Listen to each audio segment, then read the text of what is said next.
Bom, depois da problematização, então vamos agora entrar direto na questão do modelo padrão. Então, vamos iniciar com o contexto.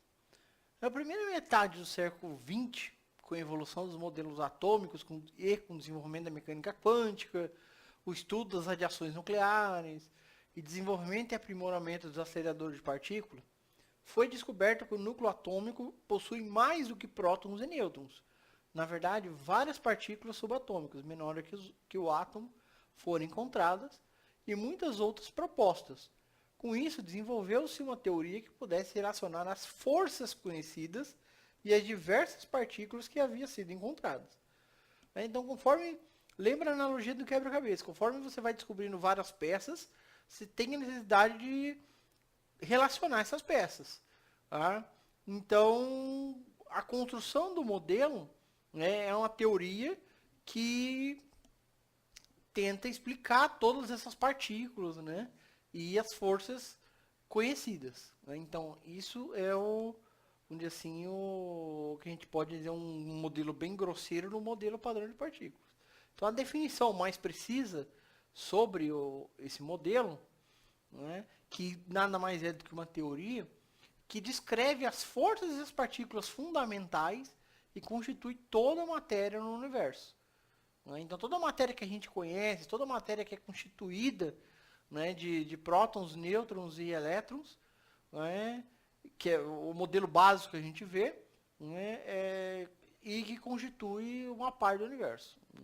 Na teoria mais aceita hoje de cosmologia, né, a teoria do Big Bang, né, toda essa matéria que a gente consegue ver, detectar, representa de 4 a 5% da massa do universo. Né? Só, a princípio, só isso, segundo a teoria. Bom, desenvolvida entre 1970 e 73, é uma teoria consistente com a mecânica quântica e a relatividade especial. Entretanto, o modelo padrão não é uma teoria completa das interações fundamentais, porque até hoje ele não conseguiu é, descrever e detectar, descrever a força da gravidade e detectar a partícula relacionada com essa força. Então, o grande problema e a grande luta hoje dos físicos e dos cosmólogos é conseguir criar uma teoria que explique desde o mundo quântico ao mundo macroscópico, né, ao universo por aí afora. O modelo padrão ele explica muita coisa, explica muitas partículas que a gente já conseguiu detectar, né, a partir de previsões, mas ele não consegue fazer essa ligação entre o mundo quântico e o mundo macroscópico. E há várias teorias que tentam propor isso, teoria das cordas e tudo mais, mas por enquanto ainda é algo que não é testável, né? Muito difícil de você conseguir testar essas teorias, né? Então, o modelo padrão é a que mais tem sucesso em explicar a composição do universo, né? Na atualidade. Bom, vamos lá, partículas fundamentais. A gente falou um pouquinho lá anteriormente no acelerador na parte de acelerador de partículas, tá? Mas uma partícula, quando ela é chamada de fundamental ou elementar, é que ela não possui nenhuma subestrutura, ou seja, ela não é composta por alguma outra coisa, como o elétron. Né? Já os prótons e nêutrons, eles são compostos de partículas mais elementares do que ele, né? Que a gente chama de quarks. Tá? Então, os prótons eles não são partículas elementares, porque ele é composto de alguma coisa ainda menor. Né? Essas partículas fundamentais ou elementares é a base de toda a matéria do universo. A matéria que a gente consegue ver, detectar, né? Já falei da questão lá dos 4, 5% conhecidos. Algumas coisas a gente precisa entender um pouquinho antes de entrar direto na questão das partículas. Tá? Mas conforme elas foram sendo detectadas, previstas, estudadas, se descobriu a existência de o que foi chamado de antipartículas. O que é? Cada partícula tem suas características básicas, por exemplo, tamanho, massa, estados quânticos, e carga elétrica. Não é? A antipartícula, ela é exatamente igual a uma partícula comum. A diferença é que ela tem uma carga elétrica oposta. Então, por exemplo, o elétron, né, ele tem a carga elétrica negativa. A antipartícula do elétron, ela tem carga positiva. Está representado aqui, né? Então, o E aqui com sinalzinho de menos seria equivalente ao elétron, e o E com sinal de mais é a antipartícula do elétron. Tem uma carga representada positiva aqui porque tem carga positiva.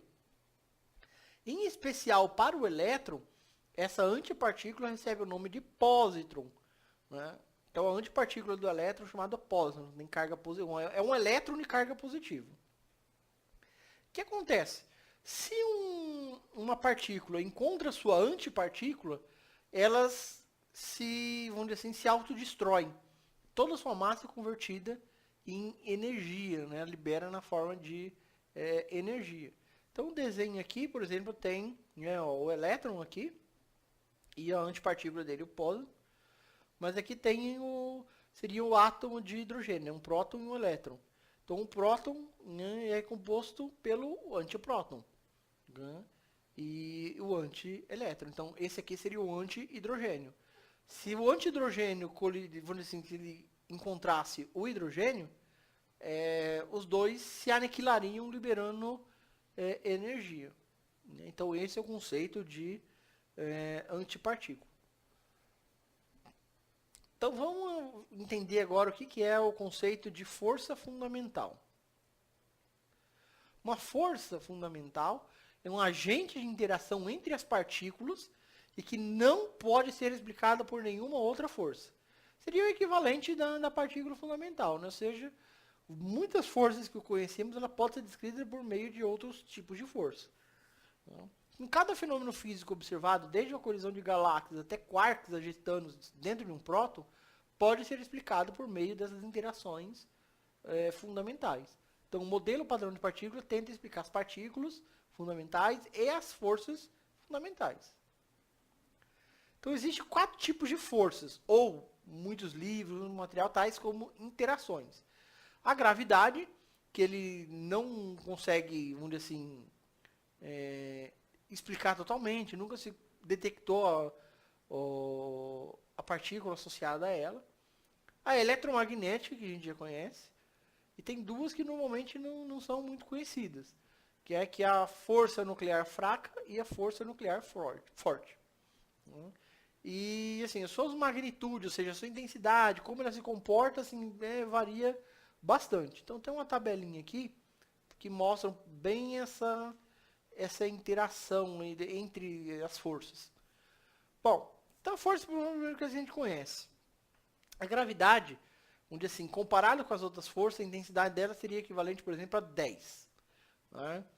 O comportamento dela, a gente sabe que ela decresce com o quadrado da distância. Né? Então, é 1 dividido por r quadrado. Só que o alcance dela é infinito. Né? É ela que torna o universo como a gente vê, né? Que agrega matéria, sistemas solares, galáxias, né? Aglomerados de galáxias e por aí vai. A eletromagnética, que a gente também conhece, né, que tem relacionado com a força elétrica, com a força magnética e tudo mais. Ela tem uma intensidade já bem elevada, né, 10 elevado a 39, ou seja, muito maior que a gravitacional. Né? O comportamento dela também decai com o quadrado da distância e a faixa é infinita. Né? Só que ela é uma força que, de uma ação à distância, né, ela é uma força vamos dizer assim, entre fótons, né? Não atrai matéria, por exemplo. Aí a gente tem a força nuclear fraca, né? A intensidade dela 10 a 29, é bem menor que a eletromagnética, né? 10 ordens de grandeza menor, mas é muito maior que a da gravidade. E o comportamento dela é bem estranho, né? De 1 a quinta, né? 1 dividido por R a quinta, ou até 1 dividido por R a sétima, ou seja, é uma força que decai enormemente com a distância. Né? Então, por exemplo, se você, conforme a distância vai aumentando, a intensidade da força cai num ritmo muito, muito maior do que a força eletromagnética e a força gravitacional. E olha o tamanho do alcance dela. 10 a menos 18 metros. É uma coisa absurdamente minúscula o alcance dessa força. Depois a gente vai falando sobre cada uma mais. Né? Por enquanto. Então a força nuclear forte, a última delas, é a que tem a maior intensidade, né, magnitude relativa, 10 elevado à 41ª potência. E também o comportamento dela é o que mais cai com a distância, né? 1 dividido por R a sétima. E a faixa dela também é muito pequenininha, né? 10 a menos 15 metros. Mas é 3 ordens de grandeza maior do que a força nuclear fraca. Isso é mais como curiosidade, de mostrar como essas forças, onde assim vão interagindo. Então vamos começar a falar um pouquinho mais sobre a força eletromagnética. Essa é a interação que descreve os fenômenos elétricos e magnéticos. E assim, ela foi formulada, né? Ela vem da eletrodinâmica, foi formulada por James Clerk Maxwell, né? A gente já conhece bem da história da física. E a teoria constituída por ele já era consistente com a teoria da relatividade especial de Einstein. Einstein, a teoria dele veio depois, né, a teoria da relatividade, mas ele conseguiu mostrar que ela já era consistente com a relatividade especial. Então, o casamento, vamos assim dizer, entre essa teoria clássica com a mecânica quântica, né, é uma teoria que passou a ser chamada de eletrodinâmica quântica. Né, e ela foi, vamos dizer assim, construída por muitos nomes da física, cientistas, em especial, provavelmente o mais conhecido, é o Richard Feynman na década de 1940. A força gravitacional, né, a teoria clássica é a teoria, né, da gravitação universal de Newton, aquela que está nos programas, né, para ser ensinado no ensino médio. Normalmente ninguém, ou muito poucos professores chegam a passar a questão da gravitação de Newton. E a teoria, vamos dizer assim, relativística dela, né, é a gravitação de Newton, né, de Einstein, desculpa, que foi chamada de teoria da relatividade geral de Einstein. Ela foi proposta depois da teoria da relatividade especial. Ela é bem mais completa e ela tenta por assim, estudar o universo, né, por meio de propriedades bem diferentes da gravitação de Newton. O melhor termo para ela, né, da teoria que estuda o universo a partir da relatividade geral e que descreve as forças gravitacionais, é chamada de geometrodinâmica. Por que geometrodinâmica? A teoria da relatividade geral, ela geometriza o espaço, né, e diz que a gravidade, a força da gravidade, é devido à deformação no tecido do espaço, que ele chama de espaço-tempo. Tá? Então seria o equivalente, por exemplo, se você pegar e esticar um lençol, 4 pessoas pegando em cada ponta, esticando o lençol, e você pegar uma bola de boliche e colocar no meio ali. O que acontece? A bola de boliche afunda e forma toda uma deformação, né, ali espacial perto dessa bola de boliche. Né?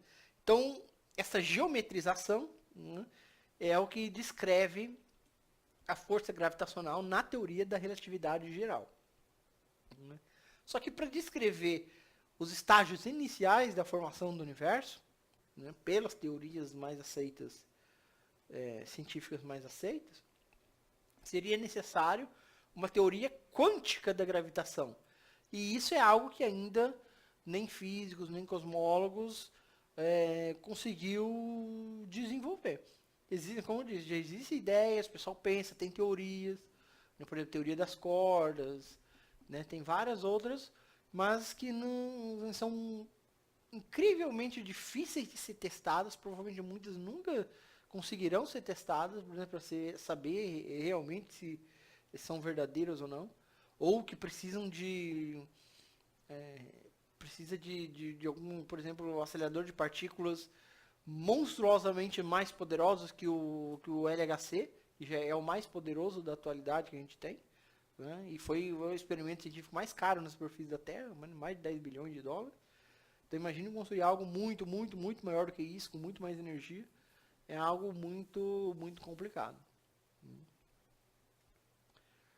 Aí tem das forças, vamos dizer assim, mais diferentes que a gente ainda não tinha estudado, né? A força nuclear fraca, ela explica o processo de decaimento radioativo. Né? Lembro, vocês viram no último tópico trabalhado do curso, né, sobre radioatividade, a questão de decaimentos radioativos, que é o processo onde um núcleo, né, instável de um determinado elemento, que é chamado de isótopo, o núcleo é rompido espontaneamente, essa instabilidade quebra o núcleo, né, liberando partículas. Então, o processo envolvido nisso é a força nuclear fraca. Tá? E essa é uma força que ela não existe um equivalente clássico dela. É diretamente uma força que está relacionada com a mecânica quântica. Né? E a primeira das teorias das interações fracas, ela foi apresentada por Enrico Fermi, também um físico bem famoso, em 1933. Né? E ela foi aperfeiçoada por vários outros físicos. Né? E elas, ao longo do tempo, e a última, vamos dizer assim, a última versão dela é da década de 60 ali, né? E basicamente onde ela mais sentida, por assim dizer, seria na emissão, no decaimento beta, né? Onde um nêutron, ele, sob determinadas circunstâncias, ele decai num próton e um elétron. Né? Então, essa força nuclear fraca seria o que manteria, né, o átomo do núcleo de nêutron, né, antes dele decair no próton e no elétron. E dessa teoria, né, tem assim, sobre a interação fraca, o que, vamos dizer assim, que estuda ela, é uma teoria chamada de flavor dinâmica. Flavor de sabor, né, sabor dinâmica, né, por causa das propriedades intrínsecas das partículas elementares. Né, e que os físicos também têm um pouco de humor, e uma dessas propriedades eles chamaram de sabor. Né? E essa teoria também ela é conhecida como teoria de Glasgow, Weinberg e Salom. Né? Mas é uma coisa interessante que os cientistas conseguiram juntar essa teoria, essa interação nuclear fraca com a interação eletromagnética. Né? E isso criou a teoria que é chamada de força, né, força eletrofraca, ou interação eletrofraca. Aí, a princípio, se reduziria de 4 forças para 3 forças.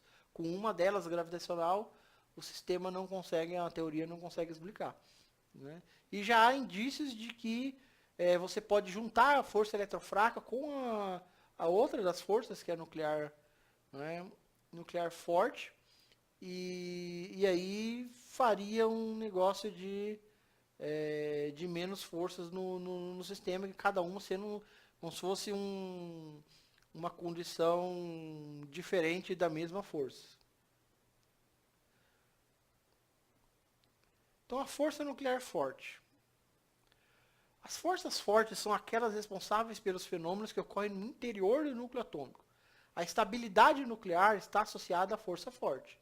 E é ela que mantém o núcleo unido, evitando que os prótons se constituem, simplesmente sofram uma intensa repulsão e destruam o próprio átomo.